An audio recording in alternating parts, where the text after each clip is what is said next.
15 জেলায় নতুন জেলা প্রশাসক নিয়োগ দিয়েছে সরকার। শনিবার মধ্যরাতে এ নিয়োগ দিয়ে জনপ্রশাসন মন্ত্রণালয় থেকে প্রজ্ঞাপন জারি করা হয়েছে।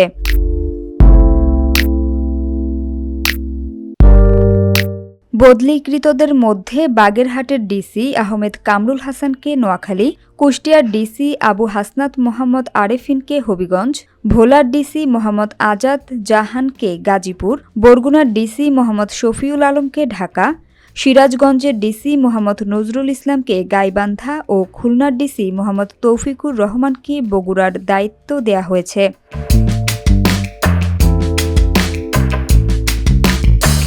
অন্যদিকে সিলেট জেলা পরিষদের প্রধান নির্বাহী কর্মকর্তা সন্দীপ কুমার সিংহকে বরগুনা, বাংলাদেশ কৃষি উন্নয়ন কর্পোরেশনের সচিব আমিনুল ইসলামকে সিরাজগঞ্জ, বাণিজ্য উপদেষ্টার একান্ত সচিব আবদুল্লাহ আল মাহমুদকে মাগুরা, স্বরাষ্ট্র মন্ত্রণালয়ের উপসচিব আবু সাইদকে পিরোজপুর, ভূমি রেকর্ড ও জরিপ অধিদপ্তর পাবনার জোনাল সেটেলমেন্ট কর্মকর্তা মিজ আফরোজা আখতারকে সাতক্ষীরা, স্থানীয় সরকার ফেনীর উপপরিচালক গোলাপ মোহাম্মদ বাতিনকে বাগেরহাট, প্রধান উপদেষ্টার বিশেষ সহকারীর একান্ত সচিব সমল জামশেদ খন্দকারকে খুলনা, রাজশাহী উন্নয়ন কর্তৃপক্ষের পরিচালক ইকবাল হোসেনকে কুষ্টিয়া এবং মন্ত্রিপরিষদ বিভাগের উপসচিব ডা. শামীম রহমানকে ভোলার ডিসি পদে পদায়ন করা হয়েছে।